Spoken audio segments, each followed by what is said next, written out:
ఆ విధంగా మా నాన్నగారు మరి ఇక్కడ మొదటి మిషనరీ అయినటువంటి ఉండ్రు దొరగారి యొక్క సహవాసంలో ఆయన దేవుని నమ్ముకున్నాడు.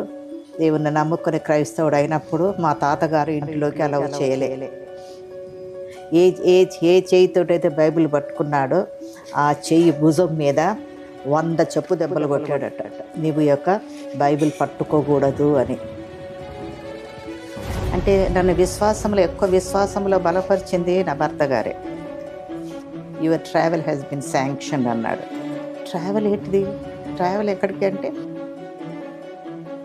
3 ఏళ్ళ leave, first candidate from Warangal district who is going to states for studies అని 3 సంవత్సరముల లీవ్ విత్ పే.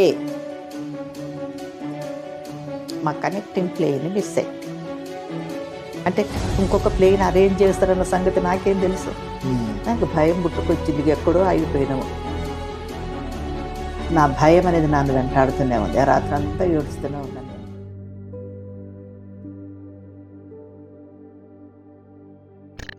అమ్మా, మీ యొక్క 8 సంవత్సరాల జీవితంలో అలిపెరగని ఈ పోరాటంలో అండ్ సంతోషంలో దుఃఖంలో ఆయన టీచింగ్ చేసుకుంటూ, సేవ చేస్తూ, పిల్లల్ని పెంచుతూ, కొన్ని వేల మంది పిల్లల్ని కూడా ఆసరా చేస్తూ, ఇంకేమైనా ఆశ, చేయాలని ఇంకేమైనా ఆశ కలిగి ఉన్నారమ్మా ఇంకా సేవలో? నా ప్రధానమైనటువంటిది ఆడపిల్లల విషయంలో నా యొక్క భారం. నాకు దేవుడు 4 ఆడపిల్లల్ని ఇచ్చాడు. మరి ఆడపిల్లలను ఒక గృహిణిగా, జ్ఞానవంతురాలు తన ఇల్లు కట్టుకొనను గనక స్త్రీ యొక్క పాత్ర ఎంతగానో కుటుంబంలో ఉంది. కనుక దైవభక్తి గల బిడ్డలను తీర్చిదిద్దాలని, భక్తి మార్గంలో ఒక తల్లి, ఒక స్త్రీ పెంచబడితే తన కుటుంబాన్ని ఏ విధంగా మరి నడిపించుకుంటుందో అనేటువంటి ఆలోచన కూడా నేను ఇది స్టార్ట్ చేసినప్పుడు ప్రాముఖ్యమైనటువంటి తలంపు ఆడపిల్లల విషయంలో ఉండింది. దాంతోపాటు మగపిల్లలు కూడా చేరారు కాబట్టి వారిని కూడా చేపట్టడం జరిగింది. అయితే ఆడపిల్లల విషయంలో ఆలోచించినట్లయితే భక్తి మర్యాదలతో పాటు, విద్యాబుద్ధులతో పాటు వారికి సెల్ఫ్ సస్టైనింగ్, వారి గృహిణిగా ఉంటూ మరి భర్తకు చేదోడు వాదోడుగా ఉండాలంటే కొంతమంది పెద్ద చదువులు చదువుతారు, ఉద్యోగాలు చేస్తారు. కానీ గృహిణులుగా ఉండేటువంటి బిడ్డలు ఏ విధంగా తోడ్పడగలరు అనే ఆలోచనతోటి కుట్టు కేంద్రాలు ఏర్పాటు చేశాం. మరి కుట్టు కేంద్రాలు కొన్ని చోట్ల ఏర్పాటు చేసి వాళ్ళకు ఉచితమైనటువంటి విద్య నేర్పిస్తూ కుట్టు మిషన్లు ఫ్రీగా కూడా ఇవ్వడం జరిగింది. కొన్ని కేంద్రాలలో వాళ్ళకు హాఫ్ పేమెంట్ తోటి ఇవ్వడం జరిగింది. కనుక ఆ విధంగా చాలామంది స్త్రీలు కుట్టు మిషన్లతోటి వాళ్ళ జీవనోపాధి నడిపించుకుంటున్నారు. మరి యవనస్తులైనటువంటి బిడ్డలు ఎవరైతే ఉన్నారో వారికి ఈ రోజులలో కంప్యూటర్ అనేది చాలా ప్రాముఖ్యమైన విద్య కనుక ఆ కంప్యూటర్ ట్రైనింగ్ కూడా ఇవ్వడము, వారికి సర్టిఫికెట్స్ ఇవ్వడం కూడా జరిగింది. మరి కొంతమందిని చెన్నై ప్రాంతానికి పంపించి వేరే సెల్ఫ్ సస్టైనింగ్ కోర్సెస్ వాళ్ళు, అంటే సర్ఫ్ తయారు చేయడము, ఫెనాయిల్ తయారు చేయడము, బ్యాంగిల్ మేకింగ్, డ్రెస్ మేకింగ్, ఇట్లాంటి విద్యలు కూడా వాళ్ళు నేర్చుకొని రావడము, వారు మరి ఆ వృత్తి ద్వారా వారి కుటుంబాలలో కొంత జీవనోపాధి కలిగించుకోవడము, భర్తకు సహాయకరంగా ఉండడము, పిల్లలకు సహాయకరంగా, వారి యొక్క చదువులకు సహాయకరంగా ఉండడము, తనకు ఒక సంతోషం, నా చేతిలో కొంత డబ్బు ఉన్నది, I need not stretch my hands to my husband అనేటువంటి ఆలోచనతో వారు సంతోషం వారు అనుభవించాలనేటువంటి ఆలోచనతో కొన్ని అవి కూడా మేము ఏర్పాటు చేయడము జరిగింది. అవి నడుస్తున్నవి, వాళ్ళు సంతోషంగా ఆ పనులు చేస్తున్నారు. ఏ బిడ్డలకైతే మేము తరబేతి ఇచ్చామో, ఏ ఆశయాలతోటైతే మేము ఇది స్టార్ట్ చేశామో, ఏ బిడ్డలైతే ఆశీర్వాదాలు పొందుకున్నారో ఆశీర్వాదాలు ఇతరులకు పంచి ఇవ్వాలి. వాళ్ళు బ్లెస్ చేయబడ్డారు, and they must be blessing to others. ఇతరులకు సహాయం చేయాలి. తర్వాత మాటో ఏంటిదంటే పరిచర్య చేయించుకున్నటకు కాదు, పరిచర్య చేయుటకే అనేటువంటి మాటో వారికి మేము తెలిపాము. అది మా మినిస్ట్రీ యొక్క మాటో. ప్రెస్టన్ ఇన్స్టిట్యూట్ నుంచి కూడా మా మినిస్ట్రీకి అన్నిటికి కూడా అదే మేము మాటో పెట్టాము. సేవాభారము, సేవా తత్పరత అనేటువంటి పిల్లలు మేము కలిగించడము, నిన్ను వల్ల నీ పొరుగు వారిని ప్రేమించడము, నువ్వు చేతనైనంత వరకు సహాయం ఇతరులకు చేయడము, బలవంతమేమి లేదు, చిన్న సహాయాలతోటి వాళ్ళని సంతోషపెట్టడము అనేటువంటిది పిల్లలకు నేర్పిస్తూ వచ్చాము. కనుక we are so happy, our children are really ఆ విషయాలలో వారి సంతృప్తి వారికి ఉన్నది, సహాయాలు చేస్తున్నారు, తోడ్పడుతున్నారు. ఏ విషయంలోనైనా ఇంతవరకు మాకున్నటువంటి దేవుడు మాకు ఇచ్చిన సంతృప్తిని బట్టి మేము దేవునికి వందనాలు చెల్లిస్తున్నది. అది కొనసాగాలి. సహాయాలు పొందుకున్నట్టు ఆశీర్వదింపబడ్డ బిడ్డలు ఇతరులకు ఆశీర్వాదకరంగా ఉండాలనేటువంటి ప్రార్థన మాకుంది. మా బిడ్డలు ఆ విధంగా చేస్తున్నారు, వారు ఆశీర్వదింపబడ్డారు, వారు ఇతరులకు ఆశీర్వాదకరంగా ఉన్నారు, మా చేతులను బలపరుస్తున్నారు ఈ సేవను ముందుకు నడిపించడానికి. అందుకు మేము దేవునికి వందనాలు చెల్లిస్తున్నాము. అదేవిధంగా మా కడుపున పుట్టిన బిడ్డలే కాకుండా మరి దేవుడు ప్రేమించి ఇక్కడ బలపరిచినటువంటి బిడ్డలందరూ కూడా ఆ విధంగా ముందుకు సాగాలని ప్రార్థన మా ఇరువురి హృదయంలో ఉంది. కనుక దేవుడు తప్పకుండా సిద్ధింపజేస్తాడని ఆశిస్తూ మీకు వందనాలు చెల్లిస్తున్నాను. థ్యాంక్ యూ అమ్మ. ఓకే, మీ సుదీర్ఘమైన సేవలో అమ్మ మీరు ఎన్నో చర్చెస్ అటెండ్ అవ్వడం జరిగింది, మీరు స్పీచ్ చేయడం జరిగింది, యూఎస్లో కూడా పెద్ద పెద్ద కాన్ఫరెన్స్లో కూడా మీరు స్పీచ్ చేయడం జరిగింది. సో ఈ తరానికి మీరిచ్చే ఒక మీ ఎక్స్పీరియన్స్ ఏంటమ్మా? అయ్యా, నాది బయటి సేవ కంటే నా ఆంతరంగిక సేవ అంటే ఈ సేవలో నేను ఎక్కువ పాల్గొంటాను. మరి నా హస్బెండ్ ఏమో చాలా చర్చెస్ దర్శించడము, చాలా సంఘాలకు వెళ్ళడము, వాక్యం చెప్పడము అవన్నీ కూడా చేస్తూ ఉంటాడు. నేను దర్శించినటువంటి చర్చెసే కానీ, స్త్రీల సమాజాలే కానీ, ఇంకా వేరే ప్రాంతాలకు వెళ్ళినప్పుడు నేను గమనించిన విషయాలు కొన్ని మట్టుకు నేను నోటీస్ చేశాను. ఆ తర్వాత మా దగ్గరికి వచ్చేటువంటి పాస్టర్లే కానీ ఇంకెవరైనా కానీ వచ్చినప్పుడు నేను గమనించింది ఏంటంటే, ప్రత్యేకంగా కొన్ని చోట్లకు మేము వెళ్ళినప్పుడు కొన్ని చోట్ల ఆతిథ్యం అంటే వాళ్ళకు ఇష్టం ఉన్నటువంటి పరిస్థితి చూస్తాము. కొన్ని చోట్ల వాళ్ళకు ఆతిథ్యం అంటే వాళ్ళకు తెలియదు అసలు. కొన్ని చోట్ల అయితే మంచినీళ్ళు కూడా ఇవ్వనట్టు పరిస్థితి కూడా మేము గమనించాము మేము. గనక ఆతిథ్యం అనేది ప్రతి సంఘములో ఉండాలి. తర్వాత ప్రతి గృహిణి కూడా మంచినీళ్ళైనా ఇచ్చేటువంటిది వాళ్ళు అలవర్చుకోవాలి. తర్వాత ఇంకోటి ఏంటంటే, క్రిస్టియన్ హోమ్ అనగానే క్రైస్తవ గృహం ఎలా ఉండాలి అనేది కూడా ఆ క్లెన్లీనెస్ అనేది, శుభ్రత అనేది వాళ్ళు చూపించాలి ఇతరులకు.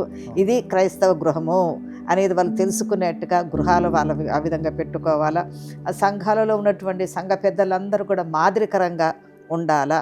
సంఘాలలో ఎక్కడ కూడా పోటీతత్వం అనేది ఉండకుండా ఆధ్యాత్మికమైనటువంటి ఎదుగుదలలో ఎట్లా మన సంఘాన్ని బలపరచాలా అనేటువంటి తగ్గింపుతోటి ఒకరినొకరు గౌరవించుకుంటూ వారు సంఘాభివృద్ధి కొరకు సహకరిస్తూ వారు ముందుకు సాగాల.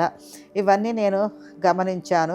కనుక నేను స్త్రీలకే కానీ, సంఘ కాపర్లకే కానీ, సంఘాలకే కానీ నేను నా అనుభవపూర్వకంగా నేను దర్శించినటువంటి కొన్ని సంఘాలను, కొన్ని గృహాలను చూసినప్పుడు మన క్రైస్తవ గృహం ఏ విధంగా ఉండాలి, క్రైస్తవ స్త్రీలు ఏ విధంగా ఉండాలి, తర్వాత ప్రేమలో వారు ఏ విధంగా ఒక మాదిరి చూపించాలి అనేటువంటిది. తర్వాత చాలాసార్లు ఇతరుల మీద ఆధారపడకుండా స్వంతంగా మనం చేయగలిగిన పనులు ఏంటి అనేది వారు ఆలోచించాలి. వాళ్ళ పాస్టర్లను వారు పోషించుకోగలిగినటువంటి స్థాయిలో వారు బలపడాలి. ఒక పాస్టర్ వారి యొక్క గ్రామంలో ఉన్నట్లయితే మరి గ్రామంలో ఉన్నటువంటి కుటుంబాలన్నీ కూడా సంఘ కాపరిని బలపరచాలి. సంఘ కాపరికి అండగా, తోడుగా, నీడగా వాళ్ళు ఉండాలి. వారి అక్కర్లన్నీ కూడా వారు తీర్చాలి. ఆ విధంగా ఉంటే మరి సంఘ కాపరికి ఎంతో సంతోషం అనేది ఉంటుంది. కనుక ఏ విధంగా సంఘాలు బలపడాలంటే స్త్రీలు వారి యొక్క గృహాల విషయంలో, బిడ్డల విషయంలో ప్రార్థనా పరులుగా ఉండి వాళ్ళని పెంచాలంటే ఎన్నో కొన్ని బలహీనతలు ఉన్నవి. అవన్నీ కూడా సరిదిద్దబడితే చాలా బాగుంటుందంటూ తలంపు నాకు కలిగింది. అదే నేను సంఘానికి కానీ, స్త్రీలకు కానీ, మరి కుటుంబాలకు కానీ నేను ఒక సలహా సూచన ఇవ్వగలను. ఇంతవరకు మనం అమ్మ సాక్ష్యం విన్నాం కదా, ఇప్పుడు అయ్యగారి సాక్ష్యం కూడా వినడానికి ప్రయత్నిద్దాం. ప్రైజ్ లేదండి. ఇంతవరకు అమ్మ సాక్ష్యం అద్భుతంగా చెప్పడం జరిగింది అయ్యగారు. సార్, మీ సాక్ష్యాన్ని మేము వినాలనుకుంటున్నాము. చాలా సంతోషం సార్. మీరు ఎక్కడ పుట్టారు, సో ఎలా మీరు ఇంత స్థాయికి రీచ్ అవ్వడానికి కారణం ఏంటో ఫస్ట్ మీరు ఎక్కడ పుట్టారు, మీ సేవలు ఎలా వచ్చారనేది మనం ఫస్ట్ తెలుసుకుందాం సార్. నా జన్మస్థానం వరంగల్. వరంగల్లో బ్యాప్టిస్ట్ చర్చ్, ప్రఖ్యాతమైన బ్యాప్టిస్ట్ చర్చి 1890 ప్రాంతంలో వెలిసింది. ఆ చర్చికి చెందినటువంటి వాడు. నేను పుట్టినది కొల్లూరు వంశం. కొల్లూరు వంశంలో మల్లేశం కనకమ్మల యొక్క కుమారుని నేను.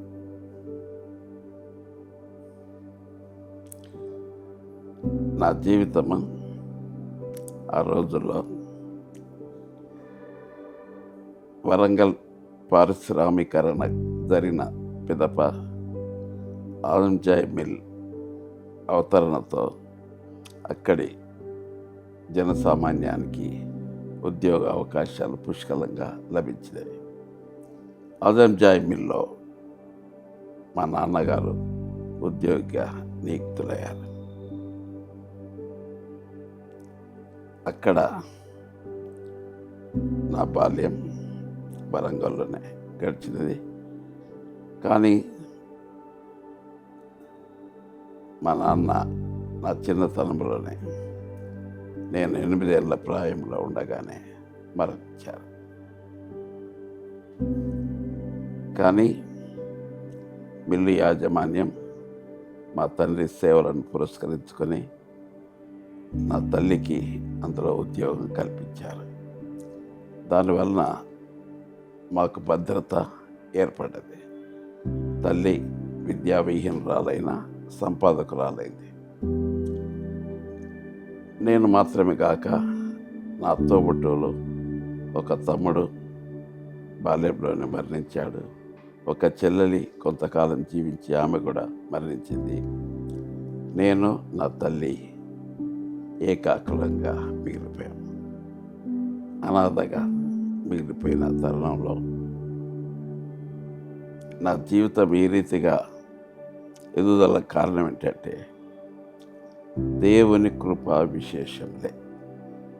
ఇంతవరకు నేను ఎదిగానంటే దేవుని అపారమైన కృపా విశేషాలు. ఒక అనాథ పిల్లవాడిని దేవుడు కనికరిస్తే, దేవుడు ఆదరిస్తే ఆ వ్యక్తి జీవితం ఎంతగానో పరిడవిల్లుతుంది. నా తల్లి ఆకాంక్ష ఏంటంటే మా నాన్నగారు ఒక యూనియన్ లీడర్గా ఉన్నందువల్ల నన్ను కూడా ఒక నాయకునిగా చూడాలని ఆశించింది. నా తల్లి విద్య లేనిదైనా నన్ను ఒక విద్యావంతుడు చేయాలని సంకల్పించింది. మిల్లు యాజమాన్యం ఒక ప్రైమరీ పాఠశాల నిర్వహించింది. ఆ రోజుల్లో మిల్లు యాజమాన్యంచే నిర్వహించబడు ఆలంజాయ్ ప్రైమరీ స్కూల్లో నేను నా ప్రాథమిక విద్యాభ్యాసం చేశాను. మొదటి 4 తరగతులు ఆలంజాయ్ మిల్ ప్రాథమిక పాఠశాలలో నా విద్యాభ్యాసం గడిచింది. నా తల్లికి ఒక ఆకాంక్ష ఉండే. అదేంటంటే హైదరాబాద్ స్టేట్లో బ్యాప్టిస్ట్ వారికి జనగామలో ఒక సుప్రసిద్ధమైన పాఠశాల, ప్రెస్టన్ ఇన్స్టిట్యూట్ అనే పాఠశాల ఉంది. అందులో విద్యాభ్యాసం చేసిన వారు ఉన్నత పదవులను అధిష్ఠించిన సంగతి కన్నులారా చూసింది. ప్రెస్టన్ పాఠశాలలో విద్యను అభ్యసించినటువంటి అనేక మంది ఆలంజాయ్ మిల్లో ఆఫీసర్లుగా పనిచేసేవారు. మా తల్లి ఒక బలీయమైన ఆకాంక్ష, నా కుమారుడు కూడా చదివితే నేను ఒక ఆఫీసర్గా చూడగలనని ఆశించింది. నన్ను ఆ గొప్ప సంకల్పంతో ప్రెసిడెంట్ పాఠశాలలో 5వ తరగతిలో చేర్చింది. Very good sir, praise Lord. ఇక బాల్యంలో కూడా నా జీవితంలో 2 సంఘటనలు నేను మర్చిపోలేను. ఒకటి, చిన్నతనంలోనే మా పెదనాన్న కుమారుడు మేమిద్దరం కలిసి రోడ్డు దాటి వెళ్ళాము. అక్కడే ఒక షాప్ యజమాని మేము వెళ్ళటం గమనించాడు. మా ముందే ఒక కుంట ఉండే, ఆ కుంటలో మా పెద్దనాన్న కుమారుడు నన్ను త్రోసివేశాడు. నేను ఆ నీటి మడుగులో నీళ్ళు మరింకతో కొట్టులాడుతుండగా మా అన్న ఒక్కడే వెళ్తుంటే ఆ యజమాని చూసి ఇద్దరు పిల్లలు వెళ్ళారు, ఒక్కడే వస్తున్నాడని చెప్పి ఆయన గబాలన ఆ కుంట వైపు వచ్చాడు. నేను నీళ్లు మరింగతో మునిగి తేలుతున్న సమయంలో అతను నన్ను పైకి లేవనెత్తి రక్షించాడు. బాల్యంలో నేను ఎదుర్కొన్న ఆ గొప్ప సంఘటన నుండి దేవుడు ఆశ్చర్యరీతిగా నన్ను ప్రాణాలతో నిలిపాడు. మరొక సంఘటన మర్చిపోలేనిది, నా విద్యాభ్యాస కాలంలోనే 1946లో గాంధీజీ వరంగల్ చెన్నై నుండి వర్ధాకు వెళ్ళే సందర్భంలో వరంగల్లో ఆగాడు. అక్కడ మా సభ జరిగింది. అది మా పాఠశాలకు అతి సమీపంలో ఆ మీటింగ్ ఏర్పాటైనది. నాకు చిన్నప్పుడే ఊపలాటం. ఆ పిన్న వయసులోనే 3వ తరగతి చదువుతున్న రోజులోనే ఆంక్షలు విధించిన ఆలంజాయి మిల్ మహమ్మదీయ పాలనలో ఏర్పడిన మిల్ కాబట్టి ఎవరు కూడా అటు వెళ్ళడానికి, గాంధీజీ సభలకు వెళ్ళడానికి అనుమతి ఇవ్వలేదు. కానీ నేను ఉపలాటంతో వెళ్ళాను. గాంధీజీని చూసే భాగ్యం కలిగింది. నా స్మృతి పదంలో ఇంకా గాంధీజీని అక్కడి పెద్దలు ఏ రీతిగా పాదాలు మ్రొక్కి డబ్బులు సమర్పించారో ఆ దృశ్యం నా కళ్ళేట కట్టేట కనిపిస్తుంది. కానీ నేను పాఠశాలకు వెళ్ళిన తోడనే అక్కడ మా ఉర్దూ మాస్టర్ గారు నన్ను బెత్తం దెబ్బలతో ఆ సభకు వెళ్ళినందుకు కొట్టాడు. ఆ అనుభూతి నేను మర్చిపోలేను. అదొక మధురానుభూతిగా నేను స్వీకరించాను. ఇక 5వ తరగతికి ప్రెసిడెంట్ ఇన్స్టిట్యూట్ జనగామకు ఇచ్చేసి నా హై స్కూల్ విద్యాభ్యాసం ప్రెసిడెంట్ ఇన్స్టిట్యూట్లో గడిపాను. Very good sir. ఎక్కడి వరకు చదువుకున్నారు సార్? మీ ఎడ్యుకేషన్ ఎక్కడి వరకు జరిగింది సార్? 5th తర్వాత ఎంతవరకు చదువుకున్నారు? నేను హై స్కూల్లో ఇక్కడ చదువుతున్న రోజుల్లో, అప్పుడు మాది ఇంగ్లీష్ మీడియం, మాకు ఆంగ్ల భాష బోధిస్తున్నటువంటి ప్రిన్సిపల్ గారు ఎల్ఎన్ఎల్ బేలీ గారు మా ప్రిన్సిపల్గా ఉండేవారు. ఆ రోజుల్లో విద్యావంతులైన వారు నిజాం స్టేట్లో ఎక్కువ మంది లేరు. కాబట్టి ఆంధ్ర ప్రాంతం నుండే అధ్యాపకులను తీసుకొని వచ్చేవారు. బాపట్ల మొదలగు ప్రాంతాల నుండి గ్రాడ్యుయేట్ టీచర్స్ ప్రెసిడెంట్ ఇన్స్టిట్యూట్కు వచ్చారు. అమ్మగారికి ఒక ఆలోచన తట్టింది. ఆంధ్ర ప్రాంతం నుండి టీచర్లు పాస్టర్లు ఇక్కడికి వస్తున్నారు, ఇక్కడ వారిని ఎందుకు చదివించకూడదు ఉన్నత విద్య అని. ఆ రోజుల్లో నిజాం రాష్ట్రంలో 10వ తరగతి చదివితే పెద్ద ఉద్యోగం ప్రభుత్వంలో దొరికేది. 7వ తరగతి చదివితేనే టీచర్స్ ట్రైనింగ్ ద్వారా టీచర్లుగా నియామకమయ్యేవారు. కాబట్టి అట్టి తరుణంలో మా ప్రిన్సిపల్ గారు ఎల్ఎన్ఎల్ బేలీ మా తరగతిలో 3 విద్యార్థులను ఎంపిక చేసి కళాశాల విద్యాభ్యాసములకు ఆమె మనను పంపింది.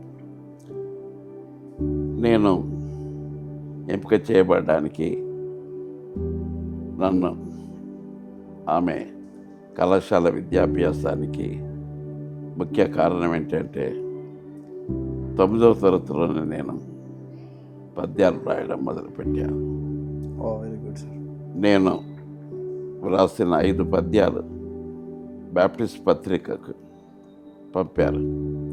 మొదటి పేజీలోనే నా పద్యాలు ముద్రితమైనవి. దైవస్తుతి అన్న శీర్షికతో 5 పద్యాలు రాశాను. అది మొదటి పేజీలోనే బ్యాప్టిస్ట్ పత్రికలో ముద్రితమైనది. తర్వాత 10th క్లాస్లో ఉండగానే ఒక చక్కని దైవ సేవ అనే నాటకం రాశాను. ఆ నాటకం నా క్లాస్మేట్స్ చేత వేయించాను. నేను ఉనికిలో చిన్నవాడిగా ఉన్న నాయకత్వంలో దేవుడు హై స్కూల్ నుండి నాకు మంచి లక్షణాలు కలిగించాడు. దాన్ని పురస్కరించుకొని అమ్మగారు నన్ను కళాశాల విద్యాభ్యాసానికి నాతో పాటు మరి ఇరువురిని సి అబ్రహాం, బీజే డేవిడ్ అని మా ముగ్గురిని ఎంపిక చేసి కళాశాల విద్యాభ్యాసం, ఆ రోజుల్లో వరంగల్లో మాత్రమే ఇంటర్మీడియట్ కళాశాల ఉండేది, అక్కడ విద్యాభ్యాసం చేసి అక్కడి నుండి ఉస్మానియా యూనివర్సిటీకి పంపారు.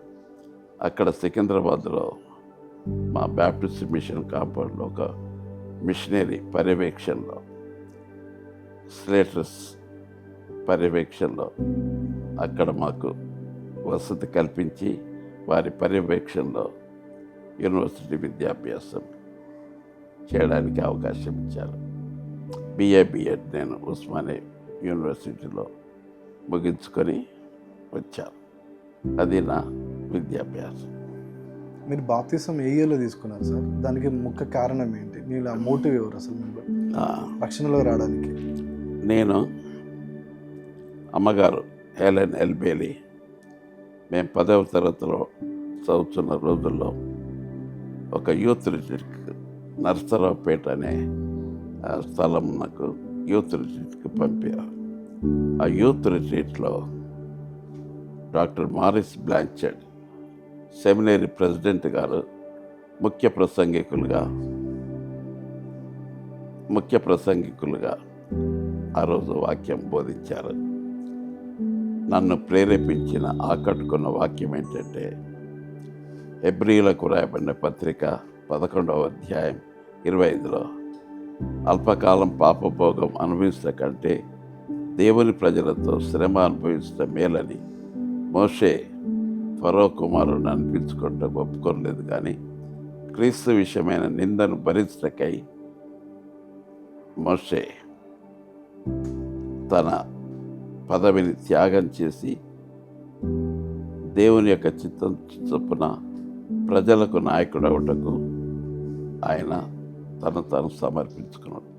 ఆ మోషే జీవిత ఘట్టాన్ని నేను విన్నప్పుడు doctor Maurice Blanchard, principal, Ramapatnam seminary, వారి యొక్క వాక్యోపదేశంతో నేను ప్రభావితులనై ఈ లోక సంబంధమైన పాపంలో జీవించడం కంటే దేవుని కొరకు, దేవుని ప్రజలతో శ్రమ అనుభవించడం మేలని నేను అప్పుడు నా జీవితాన్ని సమర్పించుకొని, మేము తిరిగి రాగానే ఇక్కడ జనగామలో ఉండ్రుపుర సంఘంలో నేను బాప్తిసం పొందాను.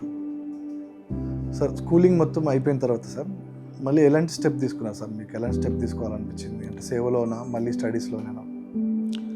హైదరాబాద్లో ఉస్మానియా యూనివర్సిటీ విద్యాభ్యాస కాలంలోనే దేవుడు నాకు మహత్తరమైన అవకాశాలు కలిగించాడు. మద్రాసులో బిల్ గ్రామ్ యొక్క రాకతో పెద్ద ఉజ్జీవ సభలు జరిగినవి. ఆ సభలో పాల్గొనుటకు బిల్ గ్రామ్ గారి సందేశాలు వినడానికి దేవుడు నా జీవితంలో మాకు అవకాశం కలిగించాడు. హైదరాబాద్లో చదువుతున్న రోజుల్లో గొప్ప గొప్ప వ్యక్తులు హైదరాబాద్కి విచ్చేసి మాట్లాడినప్పుడు స్టాన్లీ ఈ జోన్స్ అనే మహాశైలి యొక్క ప్రసంగాలు వినే భాగ్యం లభించింది. ఆ రోజుల్లో ఏబి మాసలమని ఇతరమైనటువంటి బోధకులు హైదరాబాద్లో వాక్యోపదేశం చేయించుండగా ప్రభావితమయ్యాను. నా కళాశాల విద్యాభ్యాసం ముగించుకొని బిఎడ్ పరీక్షలు రాసి నేను ఇంటికి వెళుతుండగా నాకు బిఎడ్ కళాశాలలో స్కాలర్షిప్ లభించింది. ఆ పెద్ద మొత్తం నా వెంట తీసుకొని వరంగల్కు వెళ్ళిపోయాను. నాలో ఒక ఆలోచన మొదలైంది. విద్యాభ్యాసమైన తర్వాత ఈ స్కాలర్షిప్ డబ్బుతో ఏం చేయాలి? ఏదైనా నా ప్రజలకు, వరంగల్లోని నా సంఘానికి మేలు చేకూర్చాలని నేను ప్రభావితమయ్యాను. అనేక విషయాల చేత నా మనసు ఊవిర్లూరుతుంది. ఒక తపన నాలో కలిగింది. నేనేమైనా నా స్వదేశంలో, నా సొంత సంఘంలో, వరంగల్లో సేవ చేయాలనే ఆలోచన దేవుడు నాకు కలిగించాడు. అవి వేసవికాలపు సెలవుల రోజులు. వేసవికాల బైబిల్ పాఠశాల నిర్వహించాలన్న ఆశ నాలో దేవుడు పుట్టించాడు. ఎందుకంటే మేరీ లూయిస్ స్లేటర్ చేత ప్రభావితమై చిన్నపిల్లల మధ్య ఏ విధంగా సేవ చేయాలో తర్బియత్ పొందాను. ఆ తర్బియత్ అనుసరించి నేను నా స్వంత సంఘములో ఏమైనా సేవ చేయాలన్న తపనతో నా సహాధ్యాయులు సి. అబ్రహాం బీజే డేవిడ్ను ఆహ్వానించి నేను చర్చి వారి యొద్ద సెలవు తీసుకొని సమ్మర్ స్కూల్ ఆరంభించాను. అది ఒక మహత్తరమైనటువంటి సన్నివేశం. ఎందుకంటే వేసవి కాలంలో ఉస్మాన్ యూనివర్సిటీ వచ్చిన విద్యార్థులు పిల్లలకు ఇంగ్లీష్లో, లెక్కల్లో చక్కని బోధన చేస్తారు సెలవుల్లో అన్న నినాదం అన్ని చర్చెస్కి పంపించాము. 500 మంది పిల్లలు సమ్మర్ స్కూల్కు హాజరయ్యారు. చాలా చక్కగా 3 వారాల పాటు నిర్వహించాము. తర్వాత నేను వేసవికాల బైబిల్ పాఠశాల ఆ పుస్తకాలు నా సొంత పైకంతో తెప్పించి ఆ యొక్క సమ్మర్ స్కూల్ నిర్వహించాను. వేసవికాల బైబిల్ పాఠశాల 1960లో నిర్వహించబడినది. నేను పరీక్షలు రాసి వచ్చాను. ఈ నెల రోజుల పాటు వేసవి కాలం అంతా కూడా ఈ సేవలో నేను సమయం అంతా గడిపాను. చాలా బ్రహ్మాండంగా ఆ సేవ జరిగింది.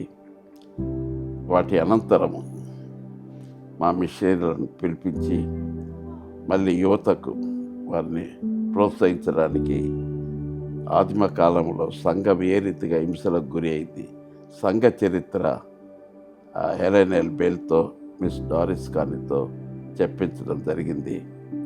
చాలా చక్కగా వేసవి కాలంలో ఈ సేవ నేను ముగించాను. ఇక రిజల్ట్స్ వచ్చినవి. బిఎడ్లో నేను ఉత్తీర్ణయ్యాను.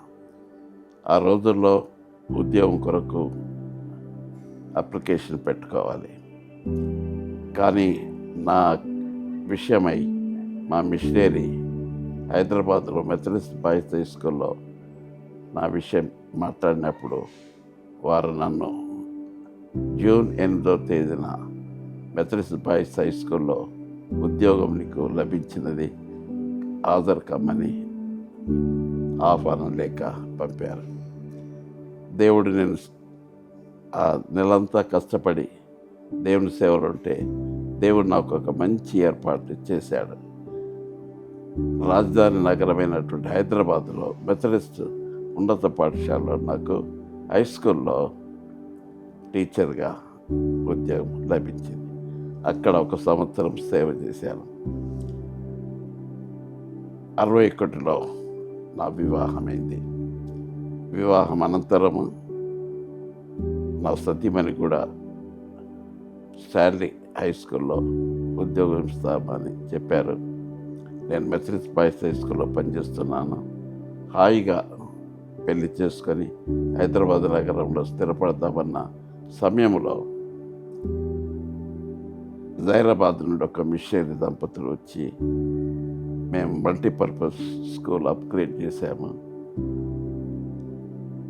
ఆ వెనుకబడిన ప్రాంతానికి ఎవరు టీచర్లు రావడం లేదు, మీ విషయమై మేము విన్నాము, మీరు రావాలని చెప్పి నన్ను నా సతీమణి వారు ఆహ్వానించారు.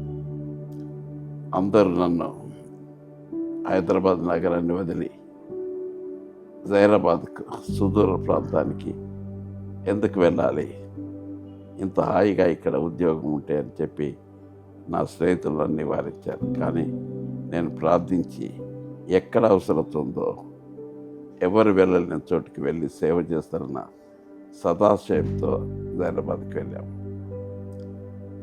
మా ఇద్దరికి అక్కడ ఉద్యోగం లభించింది. చక్కని వసతి ఏర్పాటు ఉండే చాలా చక్కగా మల్టీపర్పస్ హై స్కూల్లో అక్కడ ఉద్యోగం ఇద్దరం నేను నా సతీమణి నిర్వహించాము. 2 ఏళ్ళు పిల్లలతో చక్కగా ప్రతి వారం గ్రామాలకు వెళ్ళి సండే స్కూల్, ఇతరమైనటువంటి సేవా కార్యకలాపాలు, కుష్ఠరోగుల వైద్యశాలకు వెళ్ళి అక్కడ బోధ చేయడం, పరిచర్య చేయడం, ఇటువంటి కార్యక్రమాలు జైరాబాద్ ప్రాంతంలో నిర్వహించడం జరిగింది. ఇంతలో జనగామ నుండి మా మిషనరీలు, నన్ను చదివించినటువంటి మిషనరీ హెలెన్ ఎల్ బేలీ, నన్ను ప్రభావితం చేసిన స్లేటర్ దంపతులు ముగ్గురు జైరాబాద్కు వచ్చి నా అవసరత ప్రెసిడెంట్ ఇన్స్టిట్యూట్లో నేను ఎక్కడైతే హై స్కూల్ విద్యాభ్యాసం చేశానో ఆ పాఠశాలలో అధ్యాపక వృత్తి చేయాలని చెప్పి ఆహ్వానం తీసుకొని వచ్చారు. ఒకవైపు జైరాబాద్లో ఇద్దరికి ఉద్యోగం, కానీ జనగామకు వస్తే ఒక్కరికి ఉద్యోగం అవకాశం ఉందన్నారు. మరి నష్టం లెక్క చేయకుండా నా మాతృస్థలంలో నేను ఎక్కడైతే విద్యాభ్యాసం చేశానో ఆ పాఠశాలలో పనిచేయటానికి నేను నిశ్చయించుకొని వచ్చాను జనగామ.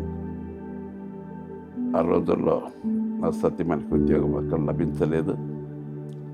ఆమె ఖాళీగా ఉండే నేను జనగామ ప్రెసిడెంట్ ఇన్స్టిట్యూట్లో టీచర్గా ప్రవేశం పొంది సేవ చేయడం.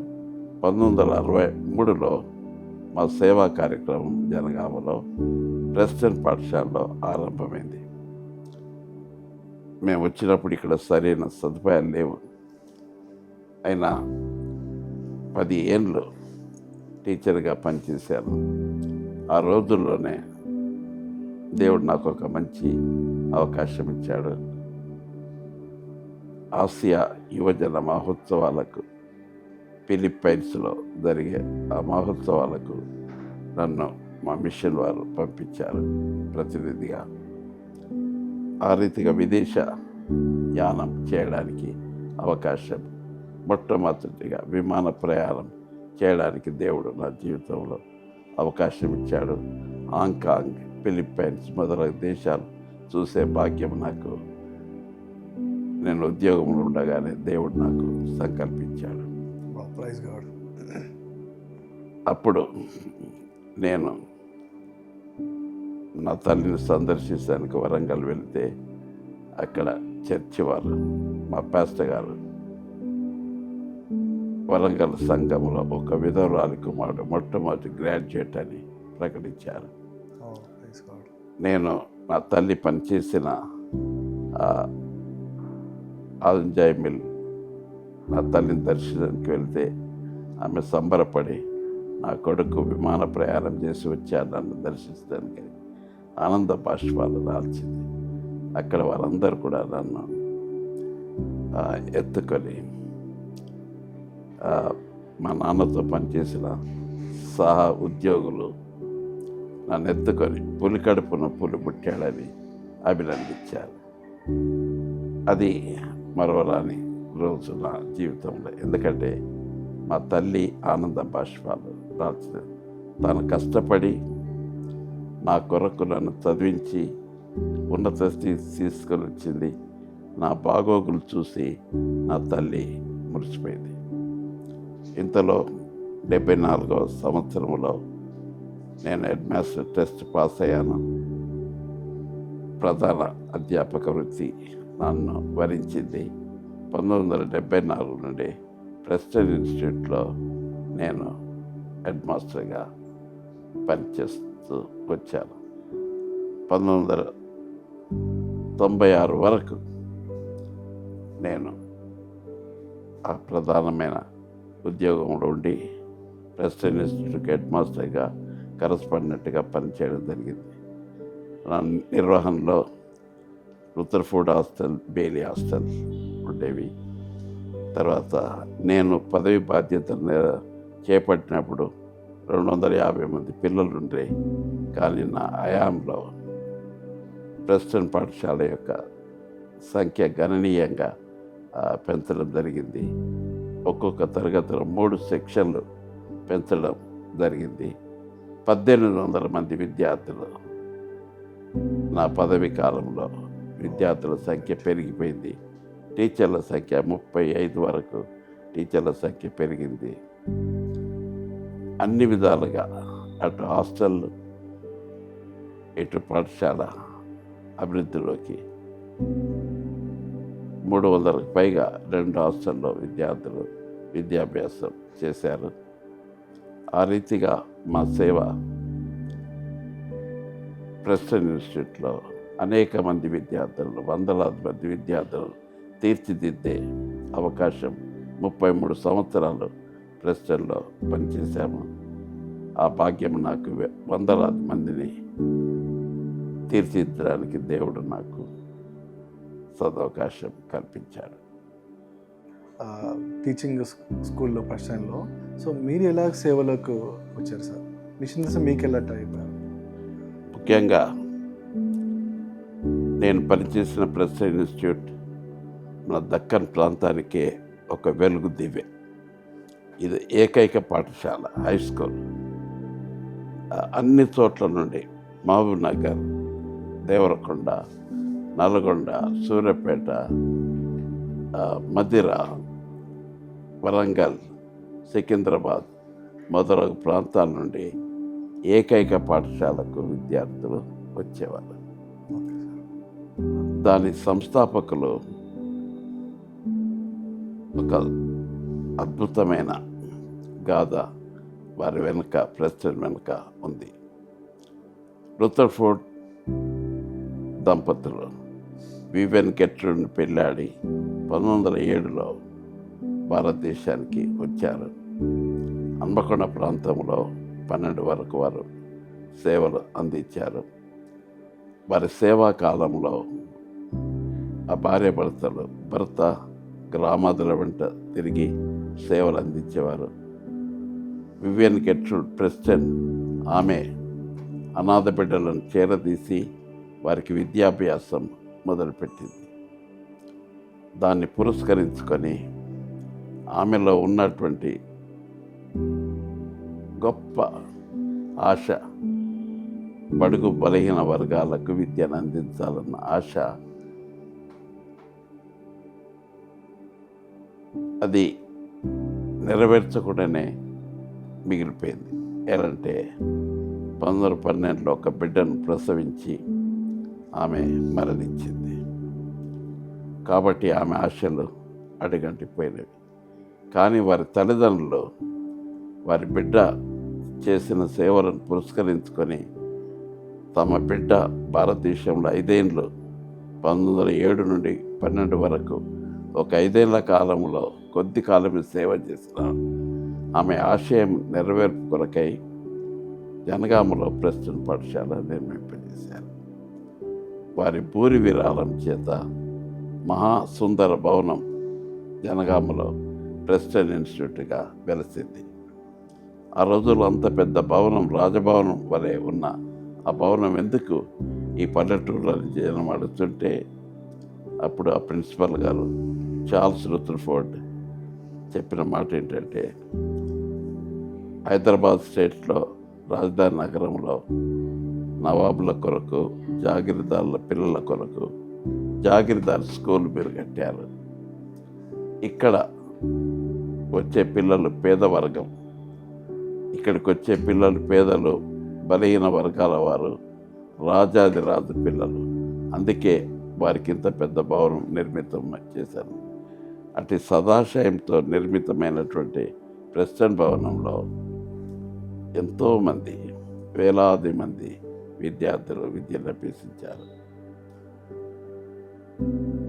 దాని వెనుక ఉన్నటువంటి మహత్తరమైన ఆదర్శం ప్రతి విద్యార్థి, అక్కడ చదివిన విద్యార్థి, పనిచేసే అధ్యాపకులు, హెడ్ మాస్టర్లకు అందరూ కూడా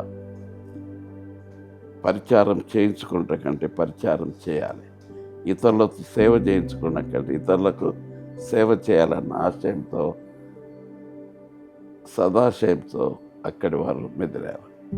అదే ఆశయం నాలో నెలకొన్నది. దేవుడు నేను హెడ్ మాస్టర్గా నియమితులైనప్పుడు ఒక మహదవకాశం, ప్రపంచ క్రైస్తవ నాయకుల సదస్సు స్విట్జర్లాండ్లో డాక్టర్ బిల్లీ గ్రామ్ ఏర్పాటు చేశారు. దానికి నన్ను ఎంపిక చేశారు. ఆ మహాసభకు వెళ్ళే భాగ్యం నాకు కలిగినందువల్ల అక్కడ పెద్దలను, అనేకులను పరిచయాలు ఏర్పడి నాకు కనువిప్పు కలిగినది. సేవా దృక్పథం నాలో పెంపొందినది. తిరిగి వచ్చాక కొన్ని సంస్థలను స్థాపించి నేను నిర్వహించినటువంటి బాధ్యతలు చేపట్టినటువంటి సంస్థల్లో అట్టడుగున్నటువంటి బంజారాలను అభివృద్ధి చేయడానికి బంజారా డెవలప్మెంట్ ట్రస్ట్ ఆ మొట్టమొదటి నిర్మాతలో నేను ఒక నిర్మాతగా పనిచేశాను. బీడీటీ అనేకులకు బంజారాల మధ్య సేవ చేయడానికి ఒక మాద అవకాశం జరిగింది. ఇక తరుగపుల వెల్ఫేర్ సొసైటీ ఏర్పాటు చేసి తరుగపుల ప్రాంతంలో స్లేటర్ దంపతులతో కలిసి సేవ చేసే వారి ఆధ్వర్యంలో సేవ చేసే మహద్భాగ్యం కలిగింది. నేను ప్రెసిడెంట్లో ప్రధాన అధ్యాపక వృత్తిలో ఉన్నందువల్ల నా చేతిలో చక్కగా తీర్చిదిద్దబడిన అనేక మంది విద్యార్థి నాయకులు సేవలోకి రావడానికి అవకాశం ఏర్పడింది. అనేకులను సేవా కార్యక్రమంలో ప్రవేశపెట్టి వారి ద్వారా మహత్తరమైన సేవలు జరిగించాను. నేను స్థాపించినటువంటి ఆ మొట్టమొదటి వెకేషన్ బైబిల్ స్కూల్ VBS అవి ప్రతి ఏటా అన్ని చోట్ల నిర్వహించే ఆ భాగ్యం కూడా నాకు లభించింది. నేను పదవి అనంతరము అగాపే ఇంటర్ఫెయిత్ మినిస్ట్రీస్ అనే సంస్థను స్థాపించి ఆ సంస్థ ద్వారా నలుమూలలో సేవలు చేయడానికి వీలు కలిగినది. నేను ప్రపంచ నాయకులతో ప్రపంచ పర్యటన చేసి అనేక సదస్సులో పాల్గొన్నందువల్ల అనేకులతో కలిగిన అనుబంధం, వారి యొక్క సహకారం తీసుకొని అనేక విధాలుగా బహుముఖములుగా సేవా కార్యకలాపాలు నాటి నుండి నేటి వరకు నిర్వహిస్తూ వస్తున్నాం. మీరు టీచింగ్ చేస్తూనే ప్రిన్సిపల్గా ఉంటున్నప్పుడు ఆ టైంలోనే సార్ జనగాంకి మొదట వచ్చిన మిషనరీ ఎవరు సార్? నాకంటే ముందుగా మొట్టమొదట జనగామకు క్రైస్తవ్యం 1901లో వచ్చింది. కానీ American Baptist Foreign Mission Society వారు ఆంధ్ర ప్రాంతం బ్రిటిష్ వారి యొక్క ఆధీనంలో ఉన్నందువల్ల అక్కడ మొట్టమొదటి సేవలు మద్రాసు నుండి విజయవాడ వరకు వారి యొక్క సేవలు విస్తరినవి. నిజాం రాష్ట్రంలో సేవకు నిజాం రాజు ఒప్పుకోలేదు, విదేశీ లేఖ రాకలు ఒప్పుకోలేదు. చాలా కష్టమైన పరిస్థితుల్లో పర్మిషన్ లభించింది. నిజాం రాష్ట్రానికి 1875లో అమెరికన్ బ్యాప్టిస్ట్ మిషన్ వారు సికింద్రాబాద్లో మొట్టమొదటి సంఘాన్ని ఏర్పాటు చేశారు. దాని పిదప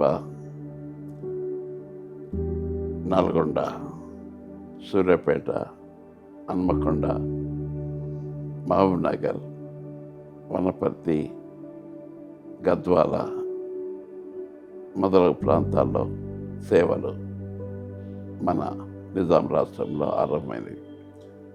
1901లో రష్యా నుండి 3 స్నేహితులు మొట్టమొదట ఇచ్చేశారు. మొదట అబ్రహాం ఫ్రీజన్ అనే దంపతులు నల్గొండలో వారు దక్షిణ రష్యా నుండి వచ్చి అమెరికన్ బ్యాప్టిస్టుల సహాయంతో సేవను ఆరంభించారు. తర్వాత సూర్యాపేటలో వారి యొక్క అనుచరుడు, వారి యొక్క మిత్రుడు మరి ఒకరు హ్యూబర్ట్, ఆయన సూర్యాపేటలో 1900లో అక్కడ సంఘాన్ని స్థాపించాడు. 1901లో హెన్రీ ఉండ్రు దంపతులు జనగామకు వచ్చి మొట్టమొదటి సంఘాన్ని స్థాపించారు. వారి ప్రథమ కుమార్తె ఇక్కడే చనిపోయింది, ఆమెను ఇక్కడే భూస్థాపితం చేశారు. ఉండ్రు గారు కూడా 1912లో టైఫాయిడ్తో మరణించాడు. వారి తదనంతరం ఇక ఇతర మిషనరీలు వచ్చేసి వరుసగా సేవలు అందించేందువలన ఈ సేవలు కొనసాగుతున్నవి. అలాగే సార్, అమ్మగారు చెప్పినట్టు, సో మన హాస్టల్లో స్టార్ట్ చేసిన తర్వాత చాలా సేవలు కూడా స్టార్ట్ చేశారు కదా సార్. దాని తర్వాత ఇది ఒకటే తలంపు కాకుండా ఇంకే తలంపు ఉండేది, ఇంకేం స్టార్ట్ చేశారు సార్? మా పదవి అనంతరం తర్వాత ప్రెసిడెంట్లో నేను పనిచేసి ముగించిన పిదప ఒక జూనియర్ కళాశాలను నిర్మింపజేసి పదవి విరమణ చేశాను. తర్వాత అమ్మగారు అమెరికా విద్యాభ్యాసం తర్వాత తాను ఒక చక్కని నాయకురాలుగా తీర్చిదిద్దబడి అమెరికా నుండి వచ్చిన తర్వాత ఈ హాస్టల్ ఓపెన్ చేయడం, దయానిలయం ప్రారంభించడం జరిగింది. తర్వాత మిషనరీల సహకారంతో అగాపే ఇంటర్ఫెయిత్ మినిస్ట్రీస్ అనే సంస్థ ఏర్పాటు చేయడమైంది. ఎందుకంటే ఈ సంస్థ ద్వారా అనేక ప్రాంతాల్లో సేవలు ఆరంభించడం, సామాజిక సేవ, ఆత్మీయ సేవలు కొనసాగించడానికి, వేతనాలు లేకుండా కష్టపడి పనిచేసే పాస్టర్లకు సహాయక సహకారాలు అందించడానికి, వారి బాగోగులు చూడడానికి అగాపే ఇంటర్ఫెయిత్ మినిస్ట్రీస్ ద్వారా దేవుడు మాకు సదుపాయం కలిగించారు.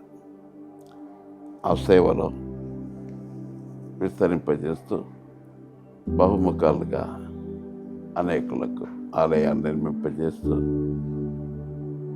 సహాయ సహకారాలు పాస్టర్లకు అందిస్తూ ఆధ్యాత్మిక సేవలు చేస్తున్నాం.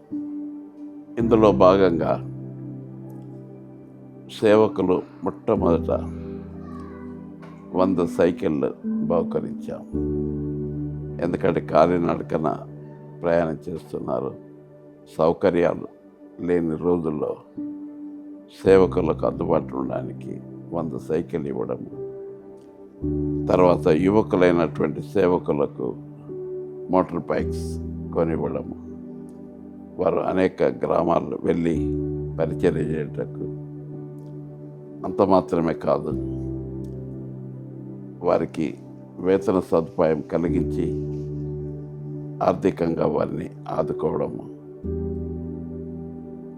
వారి బాగోగుల కొరకు అనారోగ్యంతో ఉన్నప్పుడు వైద్యశాల ఖర్చులు భరించడము, వారికి సేవలు అందించడము, చనిపోయిన పాస్టర్ల యొక్క సతీమణులకు, విధవరాండ్రకు సహాయ సహకారం అందించడము, ఇటువంటి సేవలు కూడా కొనసాగిస్తూ వస్తున్నాం.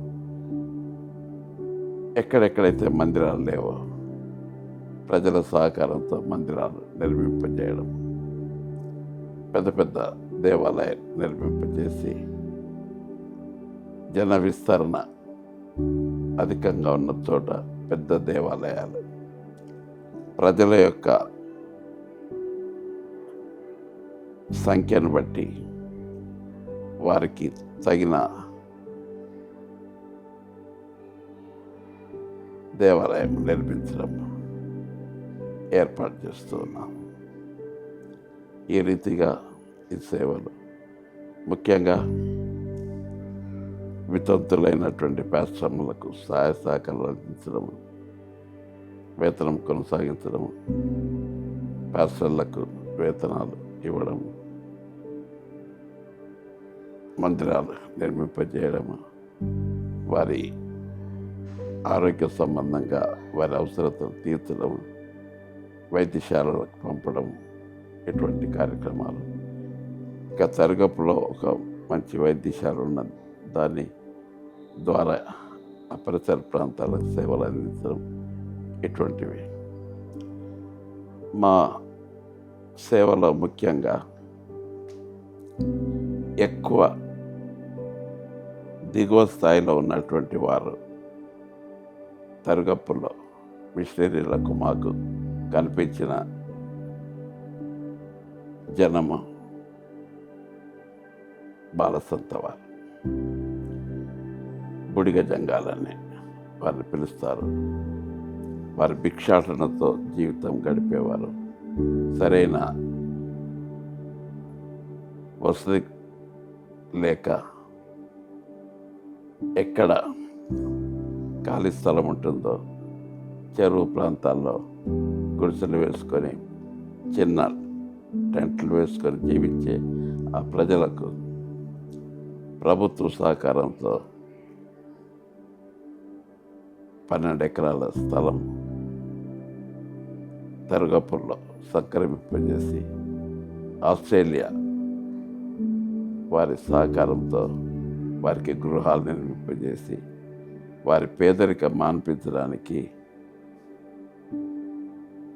కొంత భూమిని కొని వ్యవసాయం వారి ద్వారా జరిగించి స్త్రీలకు ఆర్థికమైనటువంటి సదుపాయం కలిగించి వారు అమ్ముకోవడానికి, తిరిగి గ్రామాలు అమ్ముకోవడానికి, వస్తువులు అమ్ముకోవడానికి వారికి సహకారం అందించి అటు స్త్రీలను, పురుషులను, గొర్రెలను, మేకలను వారికి ఇచ్చి ఈ భిక్షాటన మాన్పించడానికి వారికి ఇతర సదుపాయాలు కలిగించి వ్యవసాయ నేర్పించి వారిని కావలసిన 30 గృహాలు ఆస్ట్రేలియా వారి సహకారంతో 30 గృహాలు నిర్మింపజేసి వారిని ఒక స్థావరంలో పెట్టడం జరిగింది. వారు కష్టజీవులు. గ్రామానికి వెళ్ళి పాత సామాన్లు తీసుకొని వస్తారు. ఇక కష్టపడి పనిచేస్తున్నందువల్ల వ్యవసాయం, గొర్రెలు, మేకలు పెంచుకోవడం వల్ల వారి ఆర్థిక పరిస్థితులు బాగుపడ్డవి. ఇప్పుడు మేము వారికి 25-10 ఎకరాల స్థలం అట్లా మొదట మేము ఇస్తే ఇప్పుడు ఒక్కొక్కరు వారి కుటుంబాలు పెరిగి స్వయంగా భూములు కొంటూ ఇక వడ్డీలకు ఇచ్చే స్థితిలోకి ఎదిగారు. ఆర్థికంగా బలపడి ఈ వరంగల్ జిల్లాలోనే అతిపెద్ద ప్రాజెక్టుగా అందరికీ ప్రత్యక్షంగా వారి యొక్క అభివృద్ధి శ్రేయస్సు కన్నులకు కనిపిస్తుంది. తరుగప్పుల బాలసంత వారి యొక్క అభివృద్ధి. అందులో నుండి సర్పంచ్లుగా ఎన్నికయ్యారు. అందులో నుండి ఎంపీటీసీలుగా ఎంపుకోబడ్డారు. ఒకప్పుడు ఇంటింటికి వెళ్ళి భిక్షం అడుక్కొని తిన్నవారు ఇప్పుడు భిక్షాధికారులు కాదు కానీ లక్షాధికారులుగా మారిపోయారు. ఆ యొక్క అభ్యున్నతి చూసి నేను ఆనందిస్తున్నాను. నా జీవితంలో దేవుడు అట్టడుగున్న పేదల యొక్క అభివృద్ధికి నన్ను వాడుకున్నందుకు దేవునికి వందనాలు చెల్లిస్తున్నాను. నా ద్వారా, నా సతీమణి ద్వారా, మా కుటుంబం ద్వారా వందలాది కుటుంబాలు, అనాథ పిల్లలు అభివృద్ధి పదములకు వచ్చి విద్యావంతులై విదేశాల్లో స్థిరపడి ఆయా పదవుల్లో ఈ దేశంలో వారు విరాజిల్లి అనేక కుటుంబాలు అభివృద్ధిలోకి వచ్చడం చూసి మేము ఆనందిస్తున్నాము. ముఖ్యంగా నన్ను ఒక అనాథ పిల్లవాడిని దేవుడు పైకి తీసుకొని వచ్చి నేను పొందిన కష్టాలు నా బాల్యంలో పొందిన కష్టాలు ఇతర అనాథ పిల్లలకు కలగొద్దని వారి బాగోలు చూసే భాగ్యం దేవుడు నాకు ఇచ్చాడు. మా కుటుంబం ఈ అనాథ సేవలో ధరించిపోతుంది. దేవునికి మేము వందనాలు చెల్లిస్తున్నాము.